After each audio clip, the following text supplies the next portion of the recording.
Here you are. This is our 11th session. It might be our last. We hope that it will be, unless it's inadequate. We've kind of begun to feel like it might wind down at this point. We're glad to see you, particularly if you're on our Father's side and you're beginning to recognize that the information about His kingdom that is being shared with you is true, that you can see that it is true.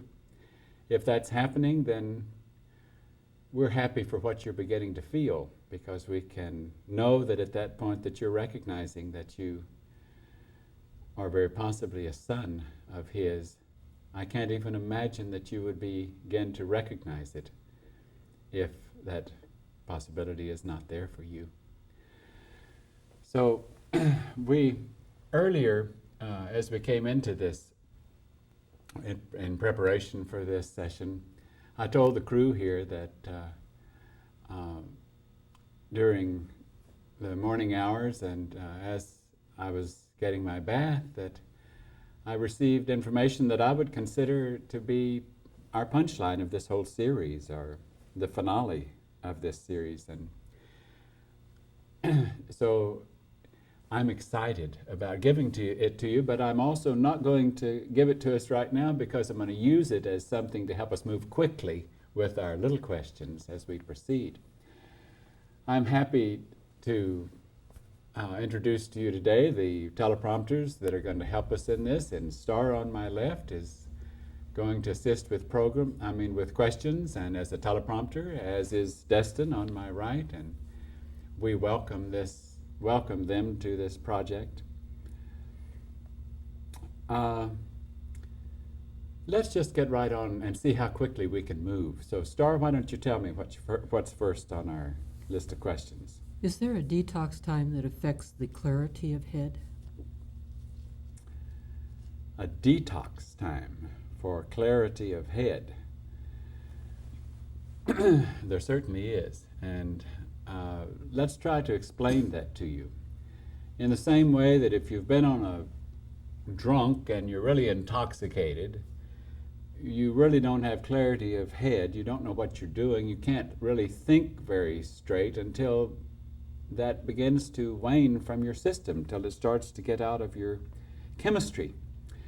And that's true whether it be drugs or alcohol or whatever affects your system so strongly. We've discussed that all of the human behavior, all the little things that humans do that are not done in our Heavenly Father's kingdom, are in a sense drugs. They affect our chemistry, they affect our thinking, they affect the clarity of our head. The one that seems to be the worst drug of all is that of sensuality or sexuality.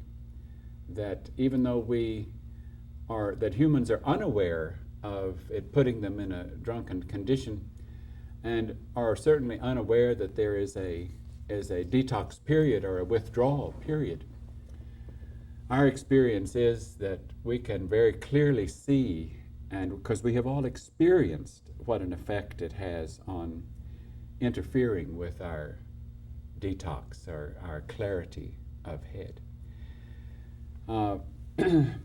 When we as a classroom, or when T and I took these students into the woods, as we've mentioned before, and we began to get in earnest in our overcoming, we explained that this behavior has to stop. Now, I'm going to move to another topic and come right back to this detox, and that topic is this morning, in working with some of the members of the class that wanted to assist in the preparation of the jacket material for this series, we just were overcome with how lucky we were in this big, beautiful picture of our Father's kingdom.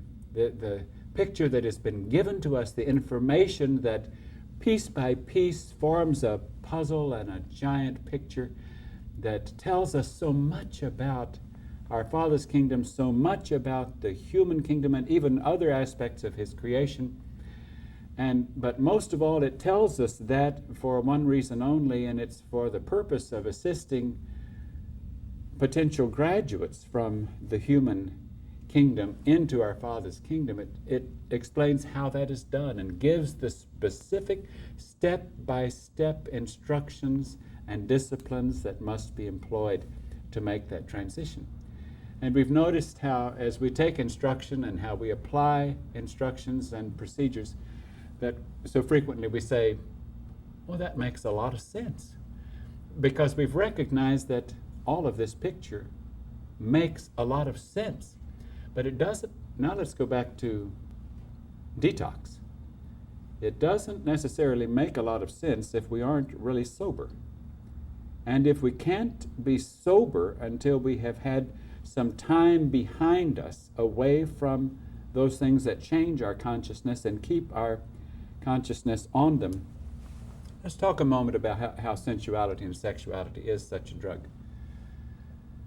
You know, an alcoholic can say, or if he has a certain number of drinks during a day, he feels that it's common. Others have so many drinks a day. I'm certainly not an alcoholic. I can remember hearing people say, well, I'm not an alcoholic because I don't drink before noon. And that's where someone becomes an alcoholic, if they drink before noon. I don't know what various bases people have of where they draw the line of saying, or if I fall off dead drunk, or if I have to quit my work, then I'm an alcoholic, or I can't hold down a job, then I'm an alcoholic. Whatever the various areas are. But whatever habit they have associated with that indulgence, it causes them to keep returning. They use kind of the clock as a reminder, or the passage of time as a reminder.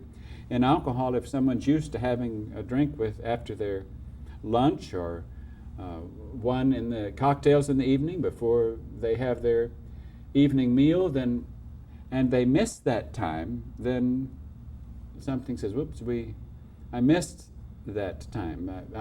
I missed that drink. And then if they miss the next time for that little fix, if we may call it that, then they begin to be more aware of the fact that they're behind in their dosage of what it is that they're interested in.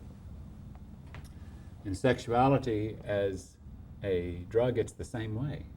When people are vibrating at the level of participating in sexuality, they become quite aware of how long it's been since they've had their fix, or since they have participated in that which was so much pleasure, and they know how it draws them to that, any image that would encourage them to participate in that activity. In the same way that an alcoholic would be drawn to an open bottle and a glass of his favorite scotch or whatever it is that he liked to drink, the same way in our sexuality, as we open a magazine and we see the picture there that would turn on the vehicle or the influences that are using the vehicle, then it's triggered, and we start having images in our heads, and we start imagining participating in that activity. And so if you stop and think of all the aspects of sexuality and sensuality, how it draws us in, and in the same way that the alcohol world considers, or that the human world considers alcohol fairly accepted behavior, and certainly sexuality in most societies is considered an acceptable behavior. As you go from one society to another, that one, because of its religious background, might feel more that it should be saved for marriages, and for some religions more for saving for when you want to have children. But generally, the longer the age exists and the more liberal the world becomes, the more it's considered to be just an indulgence in pleasure. Now it's even begun to expose itself as an indulgence in pleasure, so much so that I have a right to do what I want to with my body, and if I choose to get rid of the result of my indulgence in pleasure, and it turned out to be a pregnancy that I didn't want to get rid of, then I certainly ought to have a right to do what I want to about the side effects of my indulgence. So it seems to be acceptable as an indulgence to whatever degree I want to indulge in it. Now, of course, with the problem of AIDS and other diseases that might be passed, then people begin to put up a little guard, but they get even so hooked on their booze of sex, if I might use that, that they even forget to use their protection, or they forget, if they're so taken by the person that they're about to have that experience with, then they lose control and they realize, oops, I didn't even protect myself. And in nearly every segment of society, we promote this degree. I mean, it's considered to be a healthy act. It's considered to be a normal act. When it comes to that in any given age and in any society, it's almost impossible to talk to them about a kind of picture that, as we talked in a previous session, that you have to move into on a basis of the kind of evidence that is revealed to you as a result of your faith. The evidence being this big picture. And then when, because of your faith of continuing to stay away from those drugs and you're overcoming, then you begin to see the big picture. It becomes more clear to you. And soon it makes so much sense to you that you say, great goodness, I can't imagine why I could do anything else. I mean, I'm so glad this has been revealed to me. I feel so lucky in seeing it. And we are extremely lucky to have been given that. But the question that Starr asked, does detox fit into this? It does. You will only have a little glimpse, and you will then deal with doubt. You might expect to continue to deal with doubt and doubt and doubt, and wondering if this is the right thing to do, and the pangs of the world that you might be trying to break away from, they will want to draw you back in the same way that a drug would want to draw you back, until you have separated more from them, and not only a little distance, but a little time gets between you and them, and detox begins to take an effect, and it begins to work with you. So that is certainly a valid question that can help us in overcoming. If we know that if we can stick to this and just stick to it and put that behind us, and it doesn't exist. I don't even identify with being alcoholic anymore. I don't even identify with those vibrations. They aren't there. As far as I'm concerned, they weren't there. It doesn't connect with me. Then my head becomes clearer and clearer, and I become like an innocent child that can see a picture that is given to me, and I can see it for exactly what it is, and all of these demons don't come rushing in to try to destroy it for me, because they are under control. They had to become under control as I was led through my own detox program. Well, I said we were going to move on, and we're going to try to move quickly today. So, Destin, what's next on our list? Well, you probably covered this, but I was going to ask, what about learning to exert the effort to change? I'm afraid we haven't covered it enough, and I'm glad you brought it up. You know, I can remember T saying so many times in our classroom, if you just would exert the effort. And that doesn't necessarily mean anything to you if you don't understand the meaning, but change does not take place by examination. Change does not take place by analysis. By running it through your head again and again, it only takes place by doing it.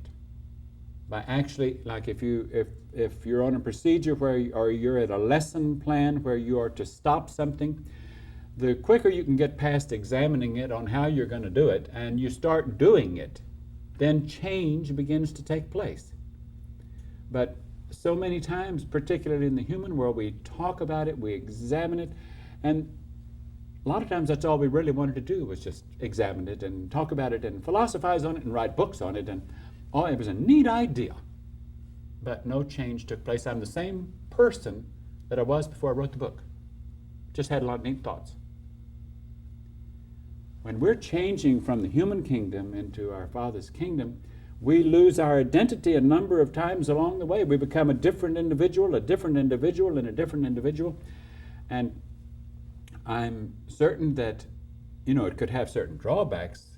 I'm sure that some of the class members, as they visited in their family, and they could say, well, I don't know this person anymore. And they would wonder, where is that person that I used to know? And I'm afraid that they would be right, that they don't know that person anymore.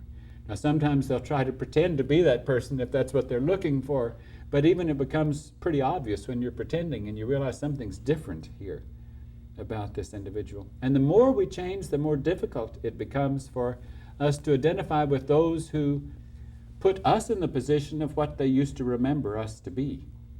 So the important point here, though, in this little question is I've got to stop talking about it. I've got to stop just examining it or analyzing it. I have to move forward. It takes work. Now, another label that we put on that frequently is just simple procrastination. I can't really get with it. And I plan to do it, and we're going to do it tomorrow. ASAP is an instruction we have. As soon as we learn about it, then the first opportunity is when we do it. Whatever it is, any new instruction. When we hear of it, then what's stopping us? We have to be sure that, why wouldn't we do it right then? We have to be sure that something else would be a higher priority to prevent us from doing it right then. So it's very important that we learn to move with change, discard our old self, move into our new identity, make that adjustment, not try to bring that old one with us. There's a calamity there. It just simply doesn't work. Okay, what's next? Is that the completion of that one, Dessa? On that particular one, Okay, yes. Star, what's next on our... Do you want to touch on the principle of I could be wrong? Yes. What Star is talking about here is that in our classroom, we received instruction way back at the beginning that one of the best tools we could have in how to present our thinking and how to work with our partners and in a crew situation and with our teachers is that when we're making an observation or we're voicing an observation, we say, well, I could be wrong, but it seems that so-and-so and so-and-so. Now, it doesn't work when we're just saying it. We did, along the way, nearly all the students would say it for a while when they didn't mean it. And they had to learn that it doesn't work if you don't mean it. And so you could say, well, how are you going to mean it? How are you going to say, I could be wrong when you believe you're right? And so let's examine that for a second, because it means that I need to stop trusting my judgment of the circumstance, or my observation, or my any kind of judgment that I might have had. And if I stop trusting it, stop believing it, then I am losing self-confidence. Yes, that's one of the things we lose in this transition, is self-confidence. We become like a child that says, I don't know anything. I don't have any self-confidence in anything. I have to look to the next level. I have to let the representative from the next level serve in that position of my looking. I have to say, you know what's right. And if I bring things to my older members' attention, I say, I think you asked for this, so I'll share with you what you asked me to on my observation of this or what I thought about this, but I could certainly be wrong. And it has to be sincere if we are genuinely going to move into the position of not having self-confidence. Now, believe it or not, since the world out there is so artificial, and therefore our judgment as humans was artificial, that as we move into the transition of becoming babes in our Father's kingdom, by saying, I could be wrong, we begin to lose the confidence that we used to have in the artificial. And we have less and less, and soon we learn that we were wrong. And that comes kind of as a shock to us because we thought that we were right. And then we thought, well, if it's a good lesson to lose self-confidence and say, I could be wrong, then I'll try to do that sincerely. But it almost comes as a shock when you actually realize that again and again you're shown that what you thought was the case in your observation or your judgment, that it wasn't right. So you then say, well, it's working. I am dropping the artificial. In other words, I'm not sold out any longer to the wrong side. I'm losing the programming. I'm being led through step by step, destroying the old programming and realizing that it is not true, that over here is the truth. And you are given the understanding of the truth and the ability to recognize it if you faithfully do the steps as it comes along. Now, of course, Satan's side could say, well, who's to say that as you move over here into the new computer and its program, that isn't the artificial and the old was the real? We wouldn't try to convince you of one way or the other. We're not selling into that.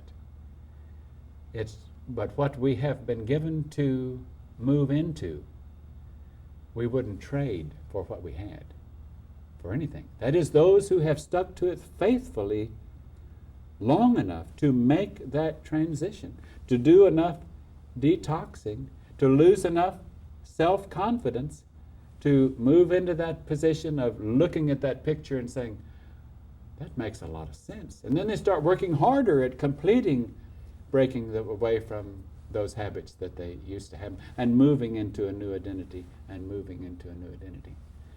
I'm trying to move fast. I'll stop. It's so hard to stop. Destin, what's next on our list? Did we talk about a lazy mind or a weak thirst? Is that part of the control of the pump? I think we spoke of it, but I don't think we spoke enough of it. I know it would be valuable for us to speak of it again. In a sense, we re-spoke of it just a moment ago when we were talking about procrastination. That's a weak thirst. That's, in a sense, a kind of a weak pump when I put something off. Or if I am slow to lose an old identity and move a step ahead then that's a weak pump. To be satisfied with a slow pace is deadly, really seriously deadly, because we can get very much behind. What if the classroom that you're in, if a lot of the class members are moving very quickly and they're making these adjustments and they're discarding the old and they're seeing the new and they're moving into their new position, and certain ones, without recognizing it, they thought they were moving quick, but their perception of what was quick was poor. Their judgment of it. They really never knew that they were slow until it was brought to their attention. And they had to then put in a new chip and say, we got to replace that old one that misjudged. That was slow. That was tardy. That was too pleased with slow movement.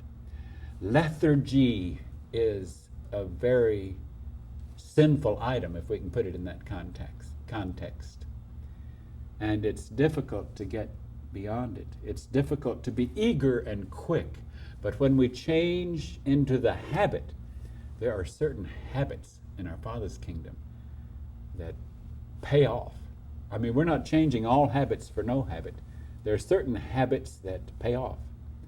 And moving quickly, with full energy, abiding by instructions so carefully, knowing procedures, liking procedure, liking to change as it is given to us, not wanting to be the old self. Those are new habits, and they move us. That becomes then a rich thirst, one that is very thirsty, just can't wait until another day and more lessons and opportunities. And a lot of times when we are in that position, boy, did they start coming, and we think, wow, what did I ask for? This is pretty tough. But we get used to it and we recognize it, and when it comes even, then we say, well, I got what I was asking for. I got this new lesson and it's right before me. And though it might be tough, it's just like something if you ask an instructor in the lab in the chemistry for, you want the next lesson, and he gives you one, and you say, well, I didn't mean one this tough. And that happens to us all the time. But after we get it, we're honored that they thought we could handle it. And so we have to prove that we can handle it. We can rise above it, and then we become a little bit different from what we were before. So weak thirst is deadly. Keeping a strong pump and moving ahead is very, very important new habit to establish as we move into our Father's kingdom. Does that complete that question, Dustin? That does. Thank Okay. you. Star, what's next on our... Well, can the next level withdraw mind if we abuse it or don't use it? Goodness, that's kind of takes a little, twists our brain around in a little funny place. And I'm afraid the answer is yes. Now you can think, well, that sounds kind of cruel. You know, we've talked about how our Father's kingdom does a lot of the work with us that we're unaware of what they're doing. I know that many times T has done things, and those who are helping T that recognize that they have done in direct association with us. And it's only after they're done I thought, gracious, nobody could have done that but T and those working with T, because it certainly wasn't anything that we even thought of or even participated in, and it was done. And we could see that it was for our sakes that it was done. We didn't even ask, but it was done because they realized it, if we were going to move forward, that it needed to be done. Now back to Star's question. We've talked about the soul that has a mind of our Father in it, and it has a mind of this world in it, and we're trying to chip off at that mind that we don't want in it and get it out of there as quickly as possible and fill up that soul container, that pillowcase, with the mind of our Father's kingdom. Now, if we're in a unit like this classroom where they want to give us information and they're trying to consider the unit, and yet as they give us information, maybe some members of that unit aren't really taking it to heart, and or they're slow, or they're trying to pretend to do it, and because they like certain aspects of the classroom and it's comfortable in certain areas, and so they're not really examining if they could be moving faster. Those are all symptoms of abusing that mind as it's given to you. If it's artificial, if you're not really moving into that position. We have seen some members of our classroom just all of a sudden just turn almost 90 degrees, and it was like we didn't know them. And they had to leave the classroom, and we felt so sorry that had happened. Now, we're not saying that they couldn't recover that. That's between them, and I'm afraid that's between them and my older member, because in that position, I'm not out there to help them. We have also experienced members of our classroom who've been outside the classroom for a while and have come in. Some that are on our crew today are in that position, that they're back in the classroom and they're moving quickly in the right direction, and it thrills us so to see that out of their own desperate thirst and their acknowledgement that this was true, that they got help from our Father's kingdom outside of this relationship that helped them get back into the classroom and back on track in a laboratory experience of a unit going through this process of discipline change and getting to our Father's kingdom. But it is true. It is something we have to be concerned about. That a gift of information can be given to you. You can increase it in that space, but if you don't do anything about it and you insist on clinging to this other information within that container or that pillowcase, and there isn't room for all of it, our Father can very easily just move in there and pull that right out, and suddenly you've lost your respect for what it was, because it isn't there. It was removed from you. And then you still have the choice of what to do about that moment. Choice is something you always have, choice and that pump. And you can then choose to say, well, it must have not been worth anything. You know, it's up to you. Or if it just destroys you and you feel vacant and empty and you have to have it back, then you may have to prove to some representative from our Father's kingdom who's working with you outside the classroom that you are worthy of returning to a classroom situation and getting further instruction in it. So it can be withdrawn. I'm trying to move quickly. Okay? Justin, what's next on our Well, list? with that in mind, is there a limit to next level's patients? Yes, and I should stop right there, but I'll say a couple of words on that. There is a limit. Now, I think that any person in our Father's kingdom who is assigned to a task would never exercise that limit to patients without checking with their older member. And of course, their older member is going to check with their older member and so forth up the. Now, all that can happen pretty quickly. It's the time lapse in that computer isn't that big. But when they do question it and the instruction comes back, they can say, well, the best thing we can do for them is to be impatient. And so then you understand, oh, so it's instruction to treat it this way, and it's not really just impatience. So at times, we do get instruction to be impatient in order to help that individual be shocked or to realize, I've got to get out of this. I can't just expect to be babied. I don't need to stay where I am. So, I can imagine that sometimes as some of the classroom watches these tapes, they can recognize that there's a certain amount of relationship that I might be having with the viewer on the other end of that camera that might be slightly different from my relationship with them at times. And I think we've even discussed that in a sense I almost feel like a twice removed or a grandfather speaking to a grandchild. And of course I'm speaking to you as someone who might be wondering if they are standing outside of that vehicle that they're using and that they want to take it over and pursue this.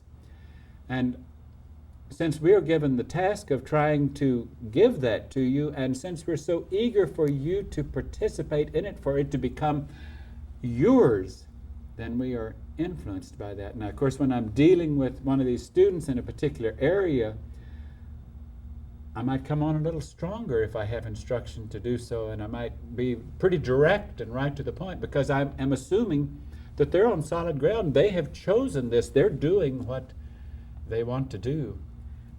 But they've also learned to recover quickly and be appreciative when we take a direct method instead of, say, well, we'll bring that up, in a week or so when they get maybe past what they're dealing with now.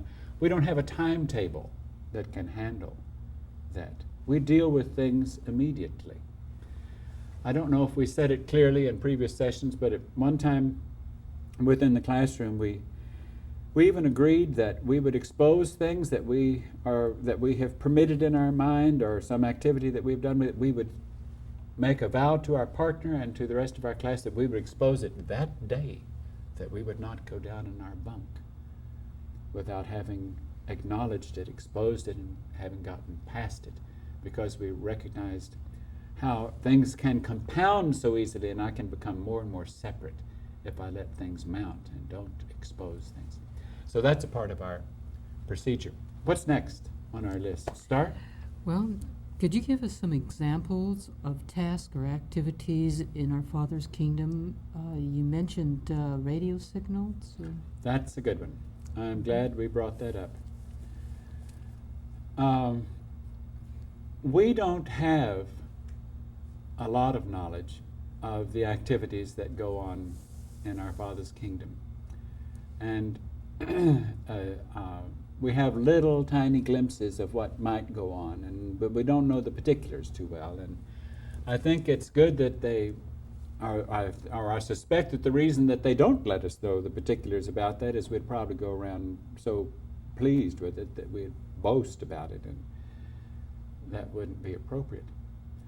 But some of the things that we suspect are their activities, like you could say, well, what's going to replace, being a clerk in the department store or working in the hospital? And that's a good one, because our Father's kingdom has a fairly close equivalent to the hospital or the emergency ward or the the certain things related to medicine and trying to save lives. One thing that we suspect where our activity of our Father's kingdom dives in and has a lot of work to do, and that is when a soul is leaving a vehicle. In other words, the leaf is falling off of that particular family vine.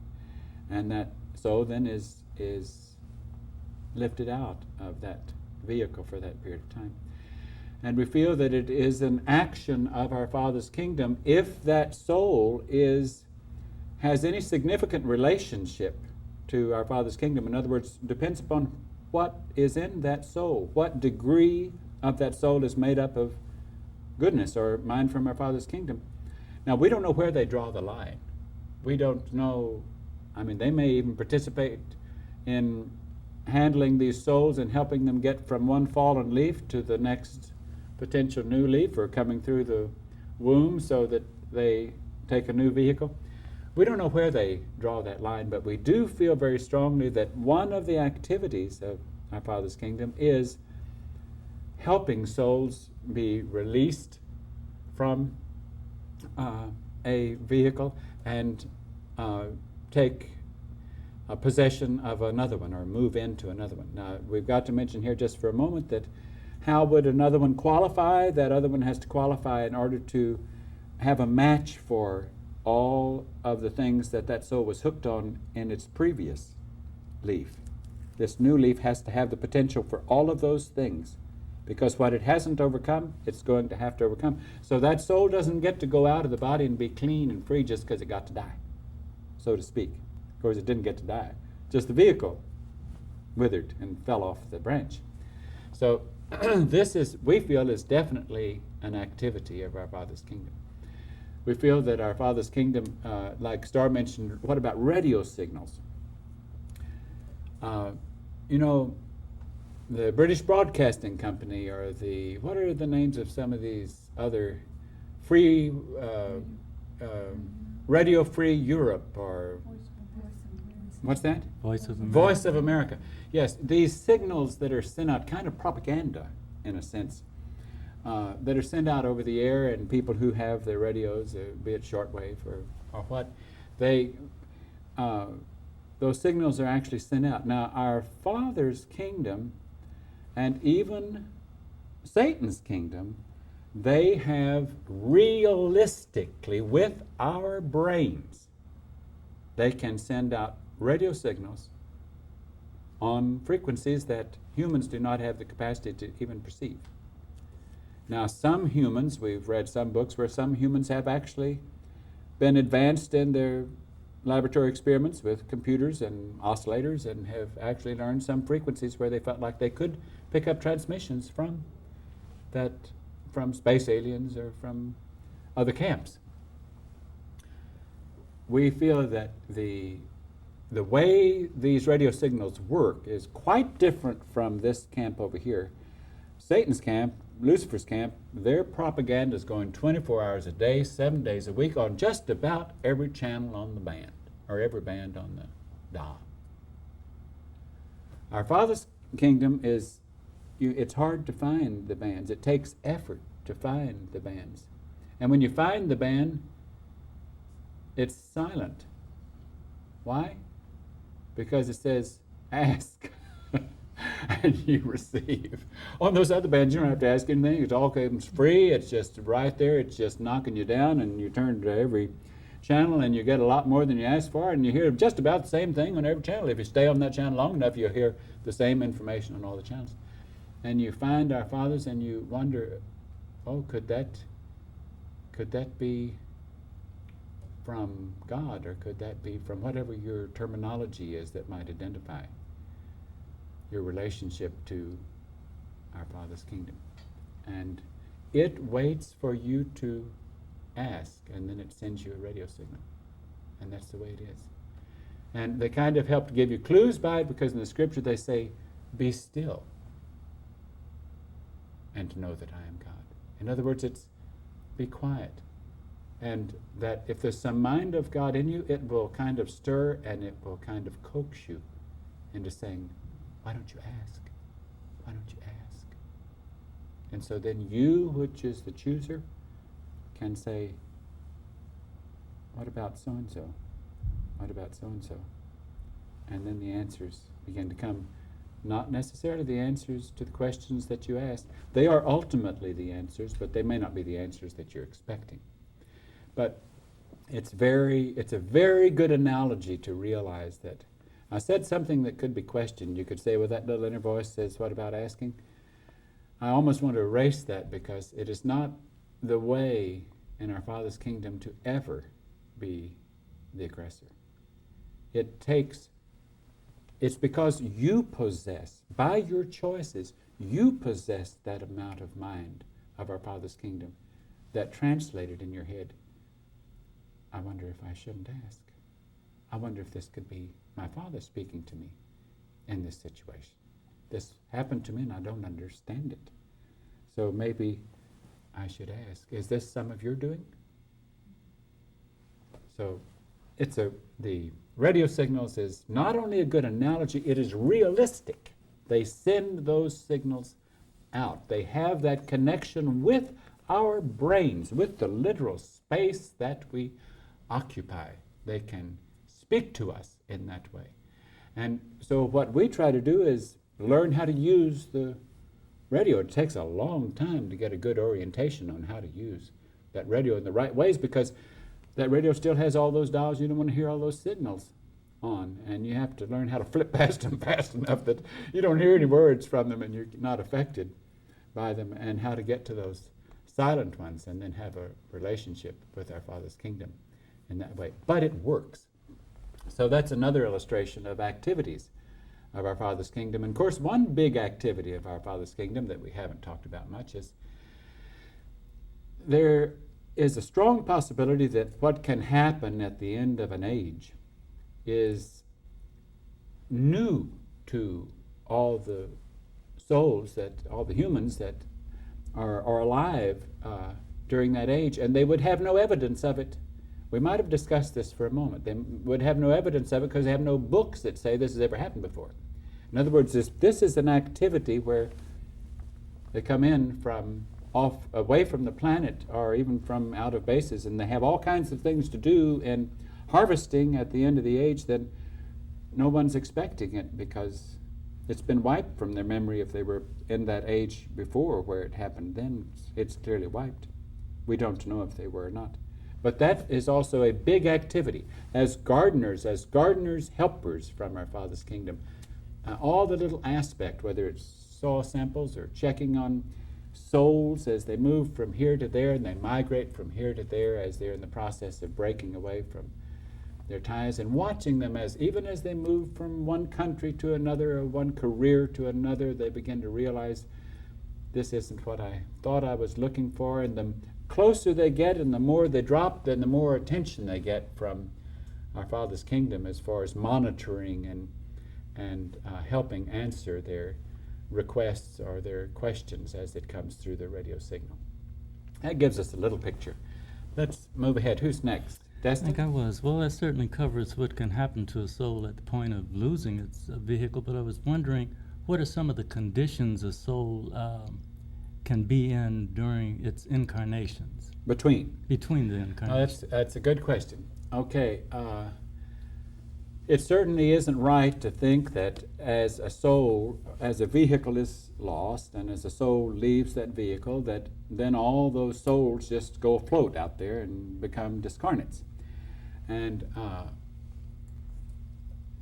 this is an area that we don't know much about, and we're not supposed to know much about. This is an area that is completely controlled by our Father's kingdom, though some from the opposing forces are permitted to do certain tasks within it that they think are for their benefit.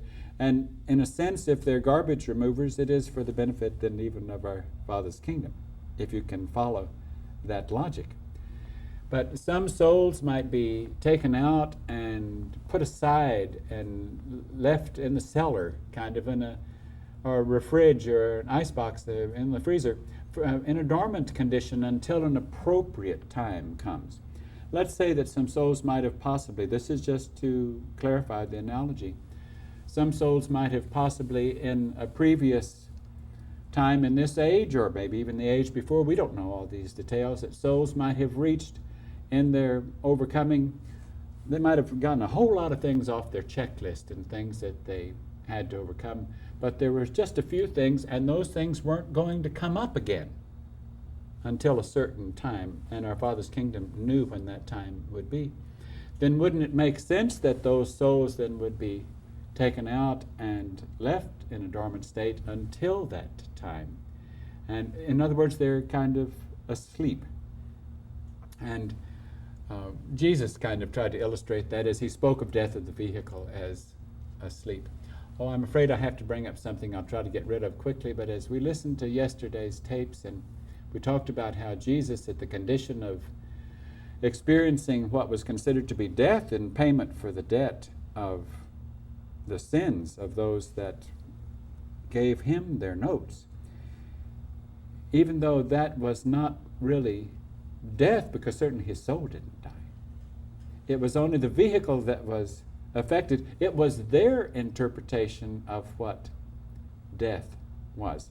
Now, the application of the word death in the sense that sins, the wages of sin is death, or death, I don't know which is right, in the way that that might be a vehicular death as against a soul death, might be the proper application.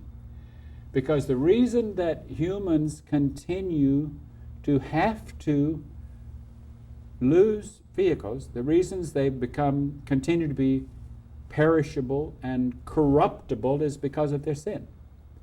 So I guess it works both ways, of being both applicable to the vehicle as well as the soul. The soul is not going to be destroyed until our Father's kingdom says it has become nothing, it holds nothing good. There's nothing there except matter that can be recycled. And in that sense, then it isn't destroyed, it's just recycled. It's non-existent because it became non-existent. Now, as far as vehicles, losing vehicles, let me go the other way. If the soul then goes and comes bigger and goes into our Father's kingdom, then it can receive even a vehicle that is incorruptible and imperishable, and therefore neither the soul nor the vehicle would know death. But the way the wages of sin is death, or death, is illustrated as it was in Jesus' mission in trying to help them understand our Father's kingdom. Certainly it was used as the physical death being the illustration, because that's what they thought death was. And it might even be that physical death, or death of the plant, or losing the physical vehicle, is the result also of their sin, not also that the soul can't be lost eventually as that mind deteriorates. I got off the track a moment, but I felt we wanted to touch on that for another second. Who's next on our list? Star? Star is it. How high a priority is liking to stick to procedures? About as high as they get. I mean, there's nothing that can happen to me or any student of our Father's kingdom that can be more of an asset than for me to love to stick to procedures. If I resent procedures or they're in my way, then I will have chosen slow growth, I will have chosen tardiness, I will have chosen rebellion. And sometimes influences would have us resent so much of a design given to us. Here I have to go back to the astronaut illustration, because an astronaut could resent all of the procedures given on a spacecraft. If they say, well, now all of the crew is going to do this at 2 o'clock and this at 2:20 and this at, and we use the bathroom this way, and you have to do it exactly this way, and only this paper and this. In other words, we don't have any choices. We usually own this, only this toothpaste, and only this do we consume. Then they're crew members, and they can be a cog in the wheel that doesn't have to be another color. Therefore, it can fill any place where a spoke might go in the wheel, because they are so flexible, because that's such the magic word for a crew member. If I don't love procedures, I am retaining inflexibility. I am reluctant to change. I am rebellious. So we have a zillion procedures. I mean, sometimes we get instruction to update them, and we'll go and examine what was the procedure we had for this, and maybe it has been updated. What we had before was a little outdated. So once in a while we do get instruction to update them. It's not that they're static. They change and they stay with us as they are appropriate. But every member of the classroom, I'll test you for a moment. I mean, like at a moment on the clock at a given time, that's when their head hits the pillow. I mean, that's when they're down. And they try not to have it vary. I mean, they can't say, well, you know, I'll be there in another 5 minutes. Or, I mean, that they plan their time so that go down time is go down time. That get up time is get up time. Now, that doesn't mean if they need to go relieve their bladder in the middle of the night that they can't do it or they have to wake somebody up in order to do it.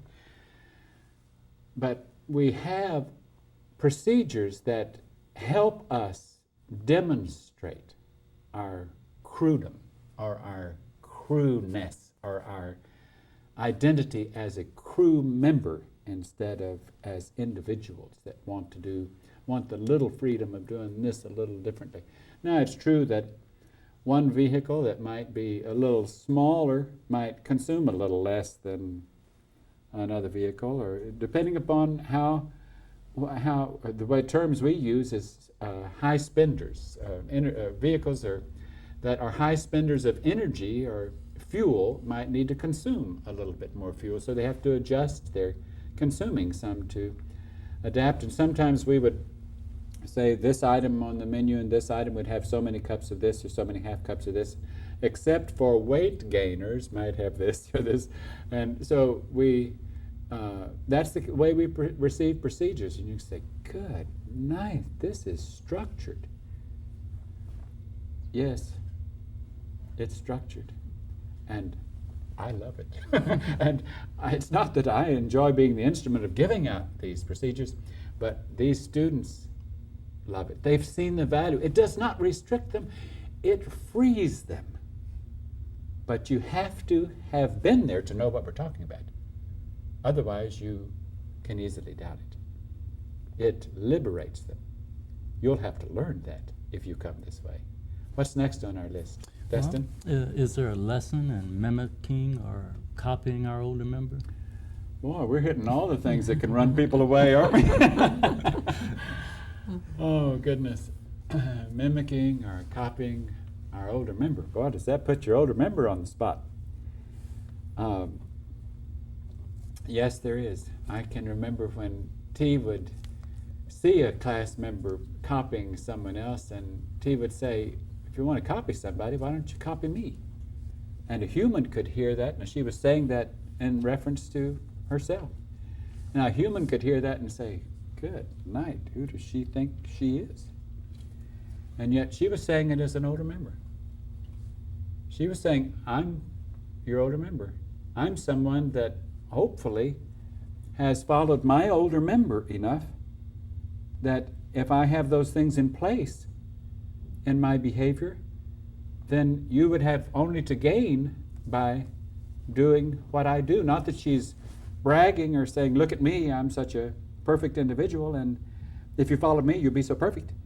It's that I have been given a gift of learning from my Father, which I will gladly share with you. And I know that what I have learned required also that I discarded all of my separate ways, and the more I discarded, the more I saw that, boy, I wish I'd discarded these a long time ago, because the ways that I learned from my older member were so much better than the ways that I had, even in little bitty things. And you see the utility of them, you see the advantage of them, you see the usefulness of them. So, yes, it gets right down to, it's better to, if you want to copy something, if you want to mimic something, then why not choose someone who is ahead of you in the process of discarding selfish thoughts or rebellion or human behavior, and try more to follow the lead of procedures and ways and even new habits from someone that's illustrating that position. Now, it puts the spotlights on your teachers. It puts them in a pretty exposed position, and they like exposed positions because we all like exposed positions. Listen, I learn new lessons every day. I expose new things every day. My older member shares with me correction every day. And I hope that the options for my growth are unlimited.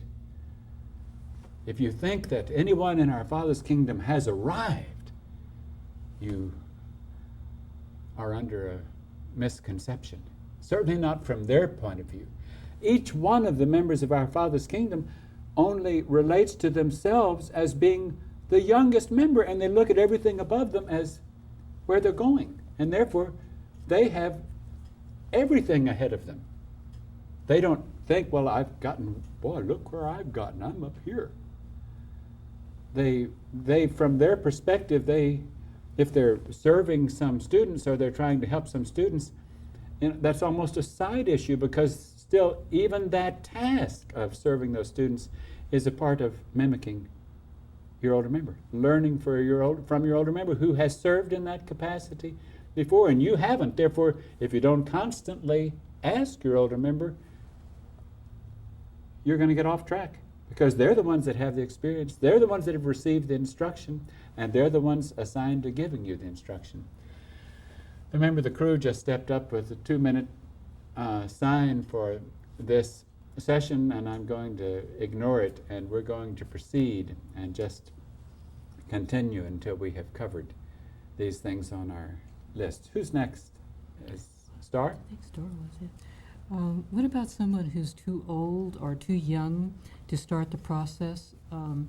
Did I hear you say that souls don't age like vehicles?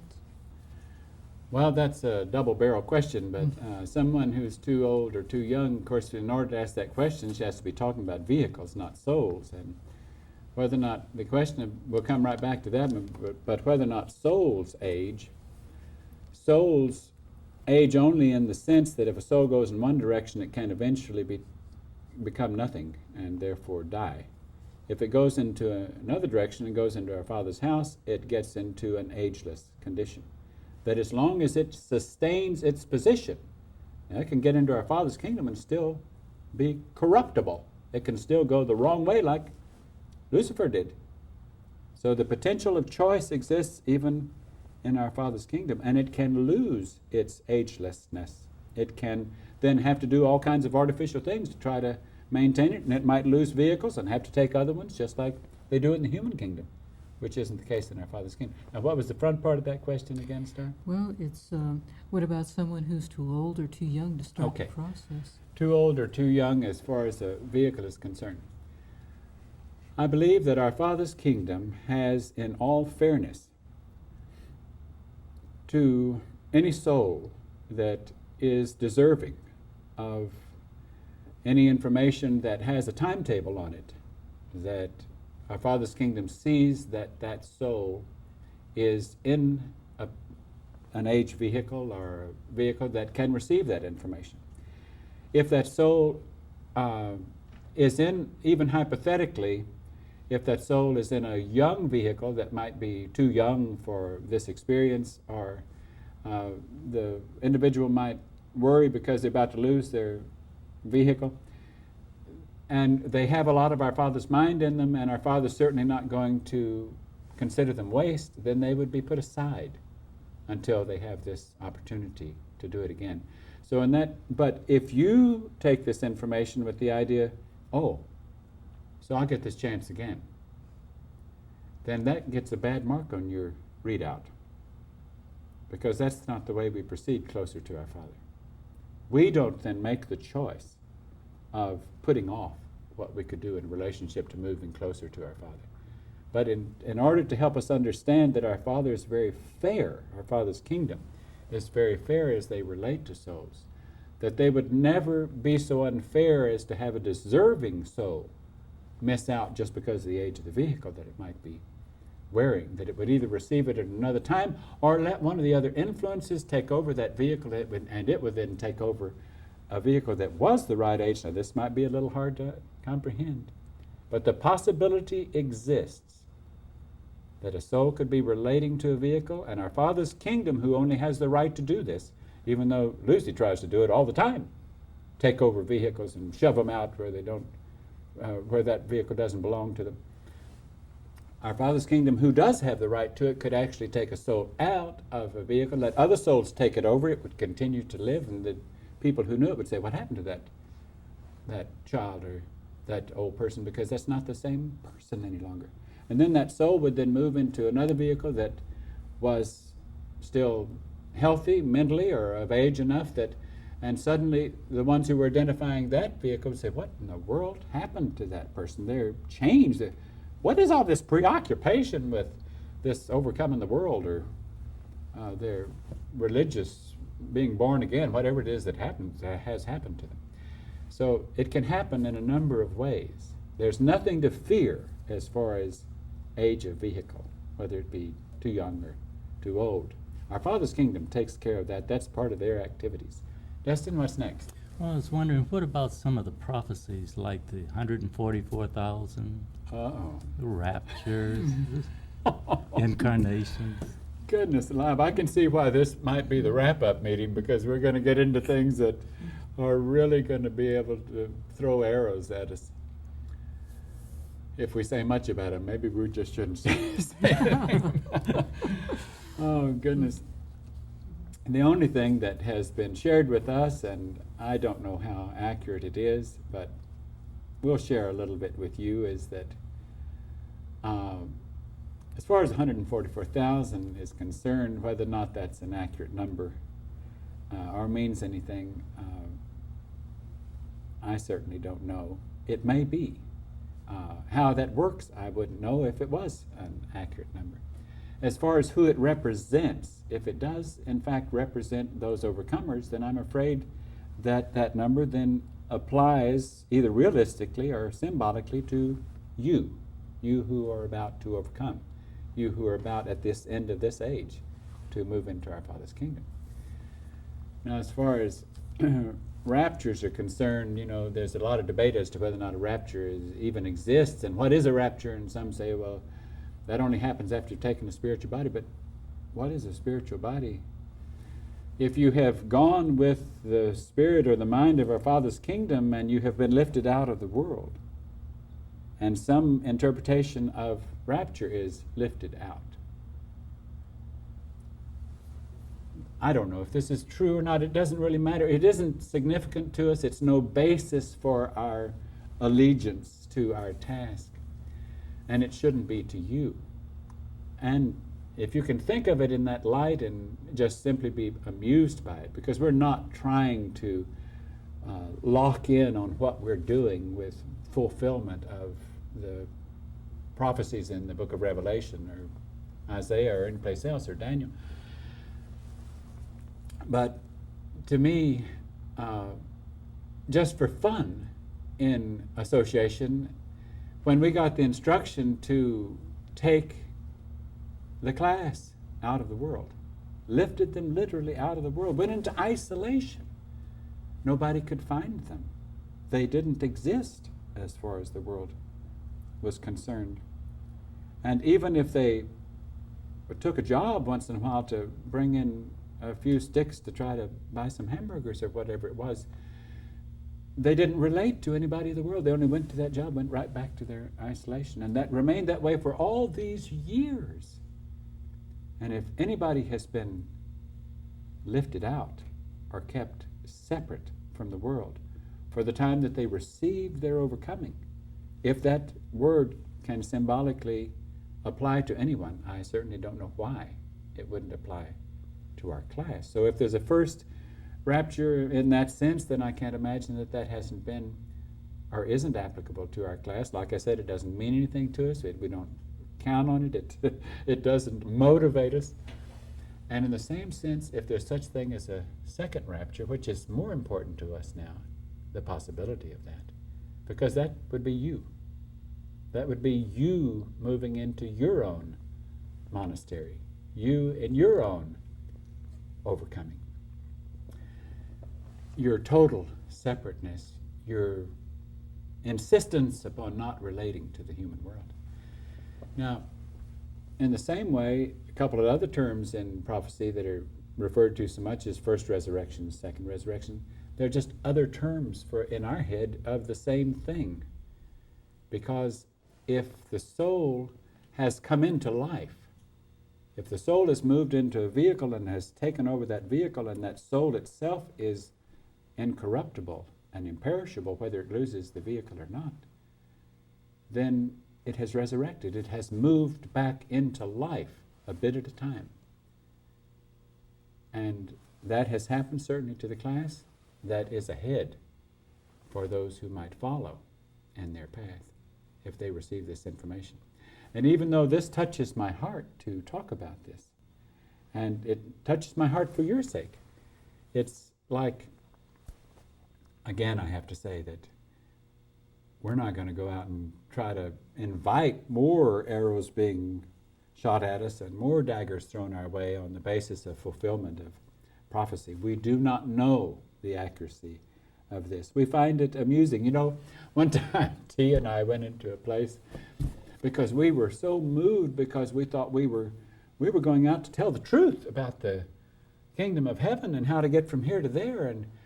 And if that wasn't two witnesses, we didn't know who two witnesses were. And we went into this place that was supposed to be a spiritual center, and lo and behold, as we were sitting there waiting for the leader of that spiritual center, the student was in the room with us and started asking us some questions and said, well, you know, what are you all about, or what's your information, or, you know, and we started sharing with that student a little bit, and we finally got to, she said, well, you know, what is it you're saying? And we, just out of our naivete, we said, well, we think that we might be fulfilling the task that is referred to as two witnesses in the book of Revelation. And the student just hit the ceiling because her two teachers were the two witnesses. So, goodness alive, did that do a number on our head? And we thought, gracious, we don't want to do that again. And it's like, whether we were or not, it was a good experience for us to experience that. And so from that point on, it didn't matter to us what the reality was. Who's going to prove what the reality was as far as who might be the fulfillment of the application of certain prophecies of individual. Okay, Star, what's next on our list? Well, why did Jesus say he was King of the Jews? And who are the true Israelites, the overcomers? Okay, King of the Jews. Who are the Israelites? Well, I'll try to move quickly. If you really know the meaning of the old meaning in the Hebrew of Israelites, or who the Jews really were, the word meant overcomers. So to me, those who overcome the world, those who move into this position, are the true Israelites, the true Jews in that sense. Jews were those representing the Israelites. Jesus was trying to relate to them. He was saying, we're the overcomers. We are the rightful heirs. And I've been sent, so I'm serving in the position as your king. Of course, by the time the humans heard that and went to the authorities and said, that guy's saying he's king of the Jews. And all those who considered themselves Jews and weren't students of his knowledge and didn't know anything, then they would certainly want to condemn him for such a thing as that. But the truth still exists today, that the true meaning of the word is overcomers. And not that here again it means that much to us. We've saved some of these little questions that are kind of fun to examine that don't mean that much to us for this last session. And but those overcomers are, in a sense, the true Israelites, if they do succeed in overcoming. You're not an Israelite if you haven't overcome. It's just that is what you come into if you succeed at it. Okay, Destin, what's next? Did you want to touch on metaphysics, the occult? Oh boy.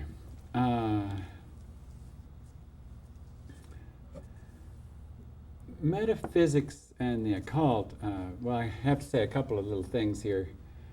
Metaphysics is like an attempt at interpreting what goes on in the transition from a human age condition to being out of the Earth's atmosphere, out of the human age. So it could have application both in our Father's kingdom, but even more so do we unfortunately believe that it is a counterfeit. It is a tool used to get off the track, because more common in the metaphysical approach to truth is the concept of ye are gods. We are hunting for that cosmic consciousness. We are hunting for that universal mind, and we're not really that concerned with overcoming the behavior that is not found in our Father's kingdom.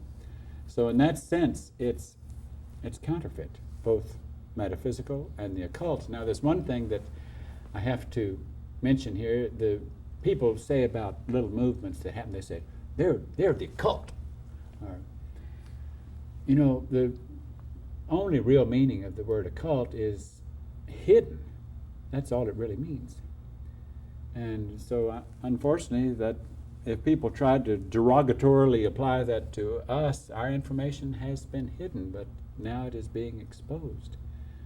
So now that it is being exposed, it certainly isn't hidden. But the meaning has no meaning. A lot of people take terms that don't really have any meaning, and they don't know what the meaning of it is, and they try to apply them to things they don't like. That's satanic, even though they might be absolutely perfect servants of Satan. In every way, they're going to call others satanic, because they don't, out of their ignorance, they don't know any better. And in the same way, they would think of derogatory terms like cult, link it right with occult. Cult, occult, same thing. And we've acknowledged if there ever was a cult or a culture that was different and unique and unlike the world and doesn't have a place in the world, then we take the prize, I guess, of being the cult of cult. And I'm afraid so did Jesus and his disciples. There's no denying that. So, okay, let's move on. What's next? Well, that's all I had for that session, but did you want to talk about the possible big surprise at spade time at the end of the age? I think we've mentioned that.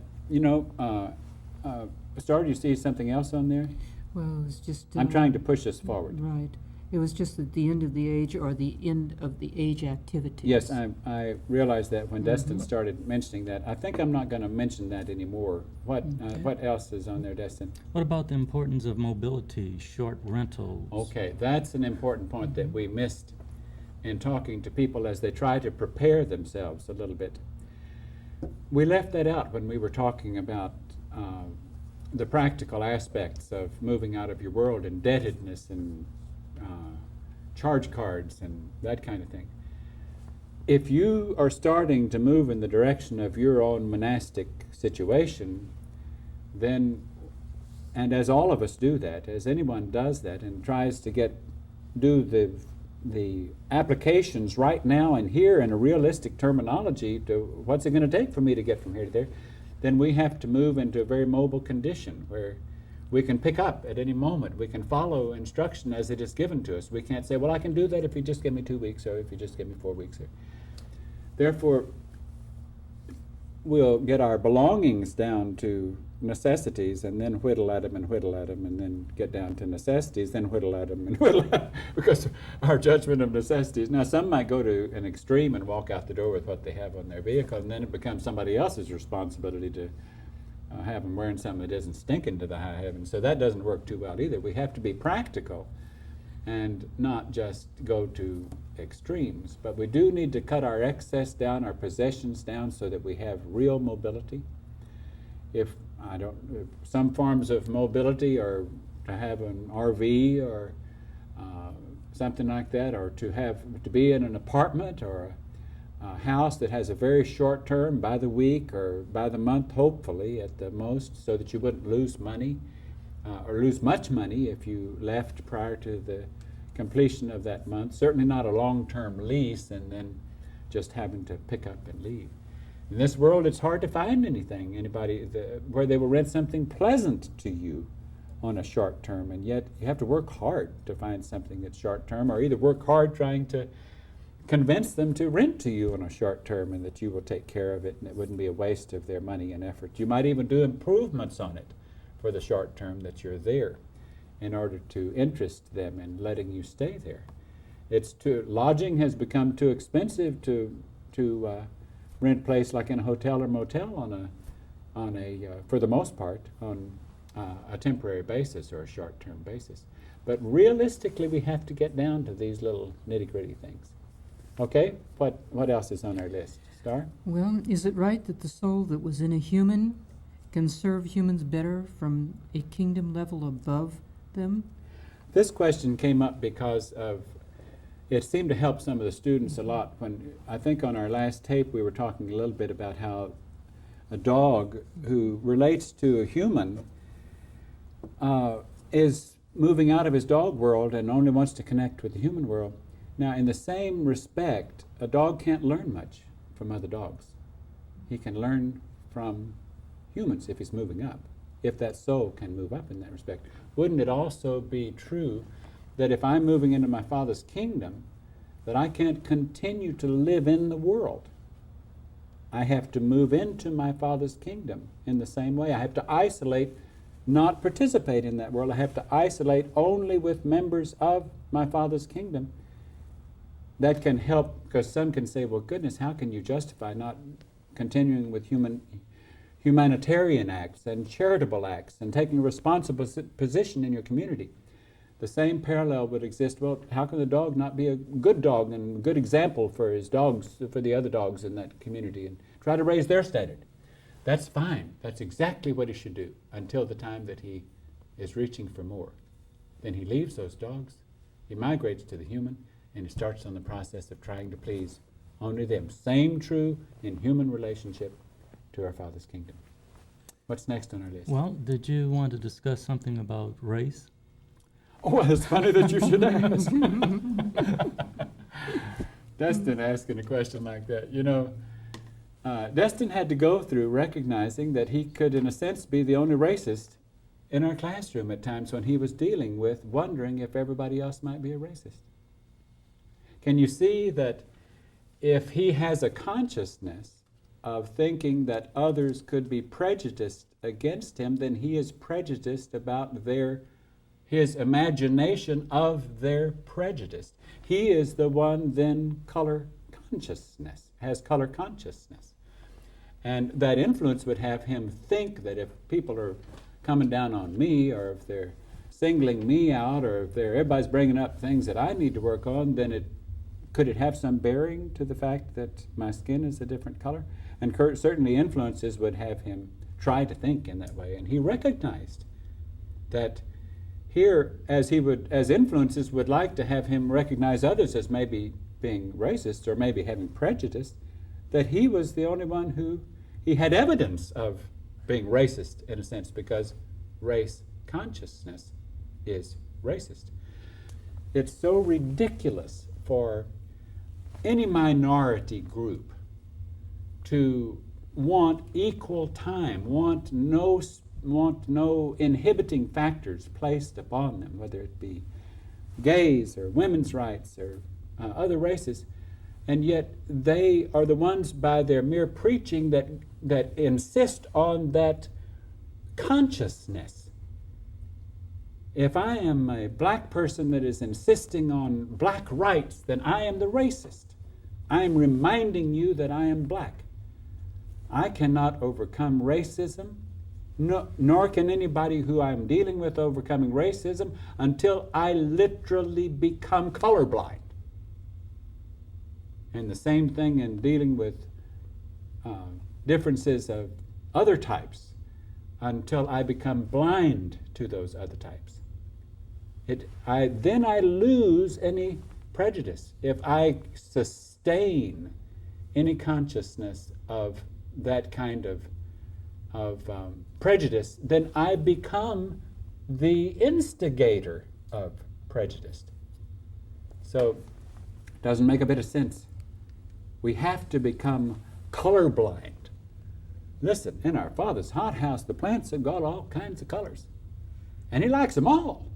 He never said, this one, I don't like that one. If He didn't like it, He would have done away with it. I mean, He likes all of those different plants and their possibilities and their potentials. What He doesn't like is if the soul within those plants want to go away and work against Him. But He even permits them to do that. But nobody's as colorblind as our Father's kingdom, certainly. I'll turn that around and say, instead of being colorblind, our Father sees the value in all of that, but sees it all as plants, sees it all as His creation, sees it all as demonstration of it. But our consciousness certainly, now I'm afraid that when we move into our Father's kingdom, we don't know how many colors there might be. Probably the colors that there might be of our vehicles would be one that none of us has ever worn, and they might also be alike, and therefore we have to have colorblind consciousness. We don't want to have any favoritism or any negativity toward anything relating to how tall or how short or how fat or how skinny, or certainly what color skin. That's beneath us. Okay, what's next, Art? Well, is it possible that the rumored approaching planetoid is from our Heavenly Father's kingdom? Oh, I don't know if we ought to spend any time on that or not. There's been a little rumor that there's a planetoid approaching this planet, and it's certainly the possibility that exists that it could be approaching reality of this spading time that we have talked about. And at that, I'm going to stop our questioning and move into our punchline, move into our finale, if we can, in humor, discuss it that way. I think probably the most difficult thing that I have to deal with, and that the students have to deal with, and that you have to deal with as someone potentially who's coming this way, is the acceptance of us in that relationship with you. In other words, the place that Satan has worked the hardest is to have you very reluctant to accept anyone as a representative of our Father's kingdom. And it's like the last thing you want to do is be a cult member. The last thing you want to do is to go off with some weirdo and to fall in some trap or fall out of what is considered to be the norm. And we were in that same headspace before we started. Well, I have to give you an analogy. I saw a movie not long ago, and it's not a completely inaccurate analogy, but in this movie, this individual realized that an inheritance was coming up in this family, and this individual appeared on the scene as someone that they thought was dead from before, and said, and it had been so many years that had passed, and the person reappears on the scene and says, I am so-and-so, and it would have put that person in condition to receive that inheritance. Now, in that particular movie, I believe that the person really wasn't an heir, but it still had a good ending anyhow. But let's say that person was an heir, and that person was the major heir in that particular inheritance. And let's say that nobody else knew that, but the person who was the heir knew that they were the heir. What are they to do about it? If they say, I have this inheritance to give to you, I have prepared this place for you, I have this whole world waiting for you, and I want to give it to you. Well, I know that's true in my case. You don't know it. I know it. How do I know it? Because I know my older member. Now, I don't want to get emotional here. I know my older member. I know that my older member is my older member. I worked hard against that. I didn't want to accept that. It was an infringement upon me. It was as difficult for me to accept my older member as it was for these students to go through accepting me also as an older member, and as it will be for you, should you accept them as older members and me as older member. But when I did persist, when I stayed with it until I could know my older member, then I knew that this was my family. And that when it was time to go home, back to my family, that it was a real home. And the inheritance was there. And it was for me. Now what's awkward here is that if we did not speak to you, we don't lose out. The inheritance is still there. You could never get these tapes. It didn't come with, that we're aware of, it didn't come with a tag on it that says we can't give it to you unless you involve someone else. But there's a problem that exists here is because part of what came with the knowledge of our family and its ways and its inheritance was also the knowledge that there might be other rightful heirs. There might be other sons. Now, would we come before you? Would we put this information out if we were not interested in your possible relationship as an heir?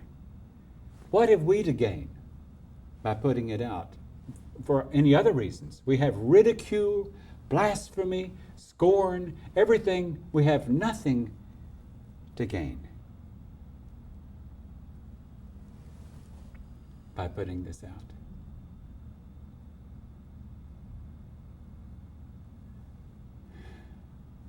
Part of the mind that is in us says, if you can be rightful heirs, how can we, if our family wants us to let the information out and to try to find out if there are rightful heirs, how can we refuse that? Can we say, no, I don't want to put myself in that position.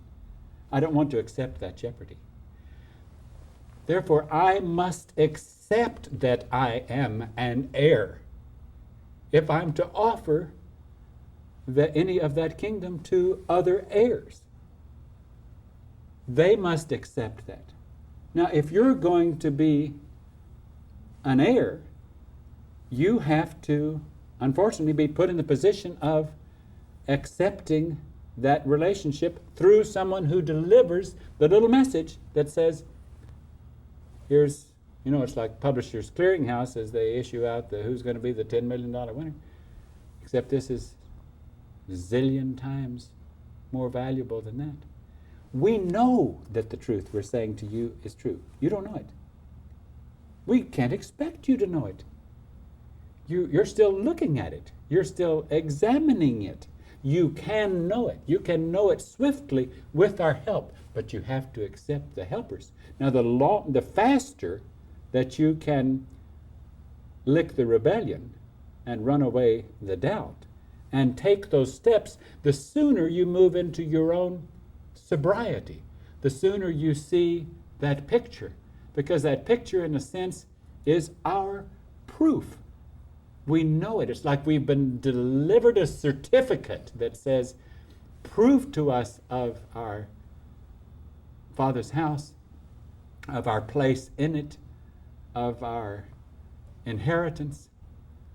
And that proof cannot come to you unless you take each step along the way they have designed it. You have to take it from another heir who has come into that position. So we know the spot you're in. We know the spot we're in. And it's a tough spot for both of us. We know it is how hard it is for you to accept us. But we know that if you're going to be the beneficiary, you're going to have to accept us. We know we went through the same thing. We've dealt with it. Goodness, if I could take back the times that I doubted my older member. Because from where I sit, I know who my older member is. I know the truth that was given to me. My older member gave it to me. My older member with me. Look, my older member even sacrificed time in our Father's kingdom to come and be on another task. Certainly didn't have to. And to take me through, to reach out and awaken me and to bring me into that knowledge. And even said, well, look, we're partners. Let's think of ourselves as partners in this task. My older member didn't have to do that. It was for my sake that my older member did that.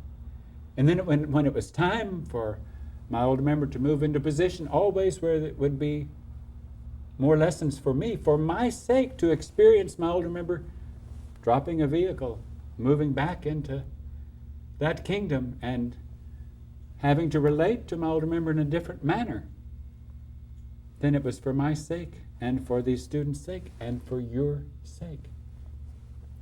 I know nothing else. Nothing else means anything to me. And I don't want this to sound like a hard sell, but I know that it can be. Can sound that way. If you had actually received the certificate of your place in that inheritance, and it also said, if you would deliver this to possible other heirs, then they can also receive it. So we're in that position with you. And we hope that this whole series can be the beginning of your finding that place in our Father's kingdom that is so precious to you. It's not an easy road. It's the toughest road that can be found. We have no idea how the world would respond to any of us or what they will do with us. That can't be a factor here. We know that nothing can happen to our souls, and our souls is all that matters. Any inconvenience that we're put to, or any interruption or interference or irritation, we can endure if it's part of what goes with the task. Not that our Father's kingdom would have it be part, but our Father has not yet done away with this other kingdom, and they have the option to act against us and to work as hard against us as they can. And we recognize that, and we're prepared for it. It would even be a difficult thing for you to do from your relationship with that world. They would look at you just, even though their main dagger would be pointed at this vehicle and then at these vehicles and then lastly at you, they would wonder what on earth has happened to you for you to be so crazy as to do such a thing. They may live to see the physical presence of our Father's kingdom and all this harvest happening and not know where they're going or what the sorting out is that's applicable or appropriate for them. We know where we're going. We know what's happening here at the end of the age for us, and what may happen for you if you go this way. And we'll do the best that we can to follow our older members' lead in assisting you to travel as fast as you can. And we know that if you believe with all your might and you're on that route, that nothing can happen to you. We are concerned for you. If you want us to assist you, then that's an action that you must take. Thank you.